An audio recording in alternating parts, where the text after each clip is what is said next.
Bonjour à tous.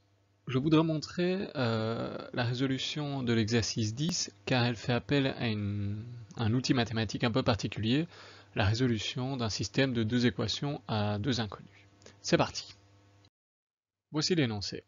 Vous reconnaîtrez l'exercice 10 de la 50e page du manuel. L'énoncé nous dit qu'un véhicule démarre en accélérant uniformément, il atteint la vitesse de 90 km/h après un parcours de 100 mètres. Il nous faut calculer l'accélération d'une part et la durée du mouvement d'autre part.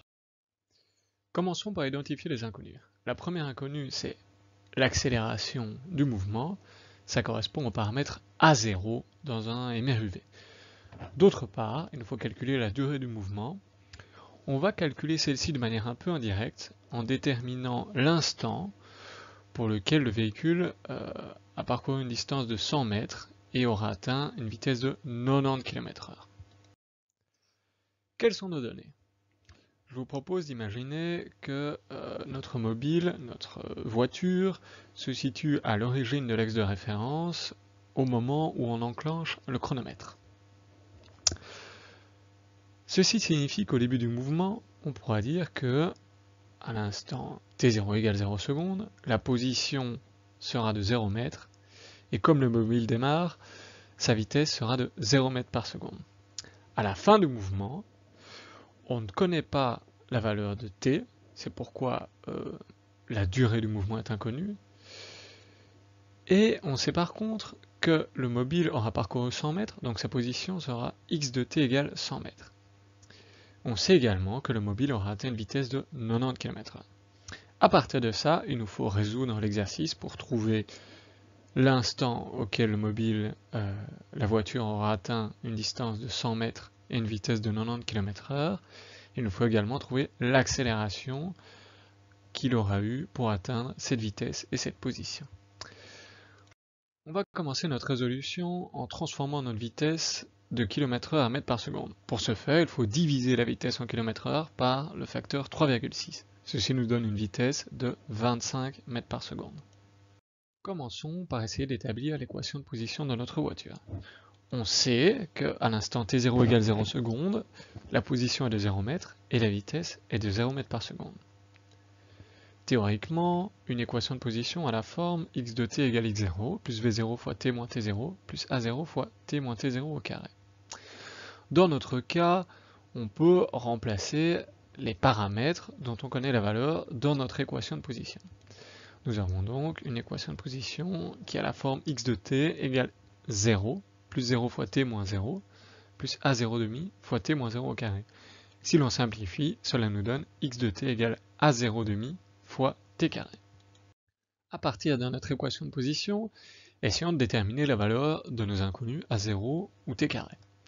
On sait qu'à la fin du mouvement, l'instant est peut-être inconnu, mais la distance parcourue est de 100 mètres, et donc la position à l'instant t qui correspond à la fin du mouvement sera de 100 mètres. Remplaçons x de t par 100 mètres dans notre équation. Cela nous donne 100 égale a0 demi fois t carré. Eh bien, nous avons un problème. Il n'est pas possible dans cette équation d'isoler t, enfin de trouver la valeur de t, ou encore d'isoler a0 et de trouver la valeur de a0, parce que nous avons une équation et deux inconnus. Et ça, on peut le tourner dans tous les sens, ça ne nous permettra pas de trouver la valeur de nos deux inconnus. Il va donc falloir faire appel à une information qu'on n'a pas encore utilisée. Je vous propose d'utiliser le fait que la vitesse est de 25 mètres par seconde à la fin du mouvement. Pour utiliser cette information, basons-nous sur l'équation de vitesse. Théoriquement, une équation de vitesse, ça donne ceci. V de t égale V0 plus A0 fois t moins T0. Nous savons que la vitesse à l'instant T0 est de 0 mètres par seconde et nous ignorons la valeur de l'accélération. Donc dans notre cas, l'équation de vitesse nous donne V de t égale 0 plus A0 fois t moins 0. V de t égale A0 fois t après simplification. Voici ce que nous avons pu établir pour l'équation de vitesse. Elle n'est pas tout à fait complète parce qu'il reste un paramètre inconnu, A0. Essayons de voir si on peut relier ça à la situation à la fin du mouvement. À la fin du mouvement, on ne connaît pas l'instant, on ne sait pas à quel instant ça se termine le mouvement, mais on sait que la vitesse est de 25 mètres par seconde. on va réintroduire cette information dans l'équation de vitesse. Eh bien le problème, c'est qu'on pourra retourner cette équation dans tous les sens, on est dans le même cas que tout à l'heure, on a une équation et deux inconnus, on ne pourra pas trouver A0 et on ne pourra pas trouver t. Mais ce qui est intéressant, c'est qu'on a deux équations à deux inconnus, et que les deux inconnus sont les mêmes dans les deux équations. On est donc dans ce qu'on appelle en mathématiques un système de deux équations à deux inconnus. La technique pour résoudre ce type de système, c'est d'isoler dans une des deux équations une inconnue et de la réintroduire dans l'autre équation. Voyons ce que ça donne dans ce cas-ci. Ce que j'ai fait, c'est que j'ai sélectionné la plus simple des deux équations pour essayer d'y isoler une des deux variables. J'isole par exemple l'accélération moyenne, ça nous fait A0 égale 25 divisé par t en divisant de part et d'autre par t. Je vais réintroduire A0 dans l'autre équation. Notre première équation c'était 100 égale A0,5 fois t carré, je vais remplacer A0 par 25 sur t. Ça nous donne 100 égale 25 sur t divisé par 2 fois t carré. Pour résoudre cette équation, on va d'abord s'attaquer à la fraction un peu complexe 25 sur t divisé par 2. Moi j'aime pas trop quand il y a des fractions dans les fractions.